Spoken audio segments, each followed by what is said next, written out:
आज टोटल में देखें तो दिल्ली में इस समय करीब करीब पिछले 8-10 दिन में जो केसेस आए हैं, पॉजिटिव केसेस टोटल इस समय दिल्ली में करीब 11,000 हैं। अब उन 11,000 में से हॉस्पिटल में देखें तो करीब 350 केसेस हैं। उनमें से भी ऑक्सीजन पे देखें तो केवल 124 केस हैं। अब वो 350 में एयरपोर्ट से आए हुए लोग भी हैं, उसमें किसी और वजह से हॉस्पिटल में गए हुए लोग भी हैं, लेकिन अगर ऑक्सीजन पे देखें तो 124 लोग हैं कुल मिला के, और वेंटिलेटर पे देखें तो 7 लोग हैं। तो एक्सपर्ट्स का ये मानना है कि ओमिक्रॉन का अभी तक का जो बिहेवियर है, अभी तक का जो जिन लोगों को ओमिक्रॉन का इन्फेक्शन हो रहा है, उनको बहुत माइल्ड सिम्टम्स हो रहे हैं या नहीं हो रहे हैं और जल्दी ठीक हो जा रहे हैं। लेकिन फिर भी अगर लोगों को कोविड हो रहा है तो खतरा तो है, इसलिए इससे बच के रहना भी ज़रूरी है।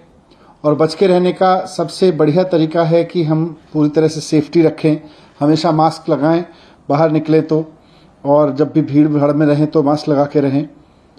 होम आइसोलेशन इसका सबसे बढ़िया सॉल्यूशन है कि अगर किसी को कोविड हो जाता है और कोई सिम्टम नहीं है तो सारे एक्सपर्ट्स का ये मानना है कि होम आइसोलेशन ही रहना चाहिए।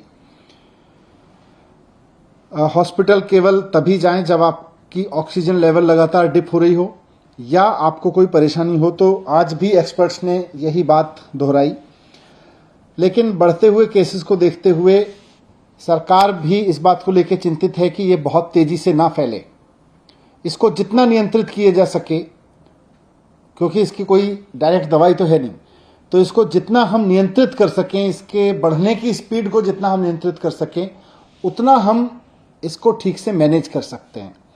तो इसलिए आज डीडीएमए की बैठक में सरकार ने कुछ फैसले लिए। उसमें सबसे इम्पॉर्टेंट है कि दिल्ली में सैटरडे और संडे को यानी वीकेंड्स पर अब कर्फ्यू रहेगा। तो लोगों से अपील है कि कर्फ्यू के दौरान बाहर ना निकलें।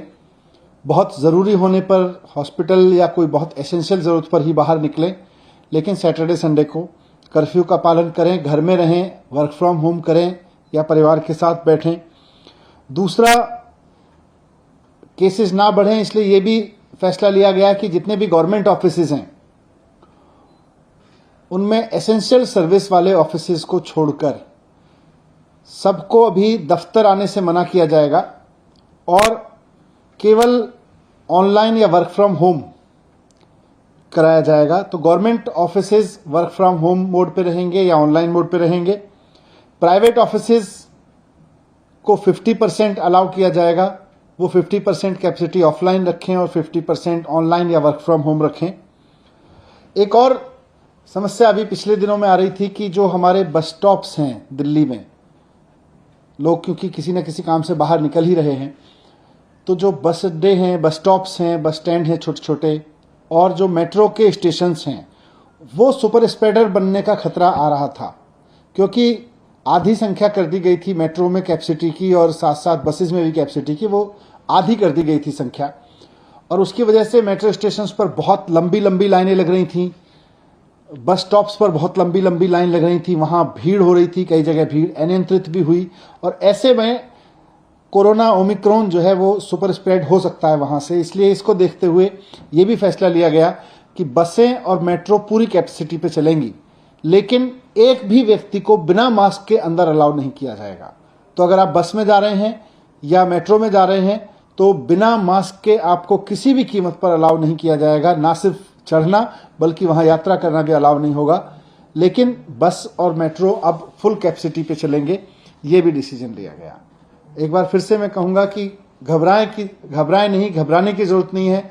मास्क को एक हथियार बनाएं, साथ साथ बहुत ज़रूरी हो तभी घर से बाहर निकलें, और जब निकलें तो अगर मेट्रो या ट्रेन से बस से जा रहे हैं तो उसमें भी ध्यान रखें कि मास्क लगा के चलेंगे।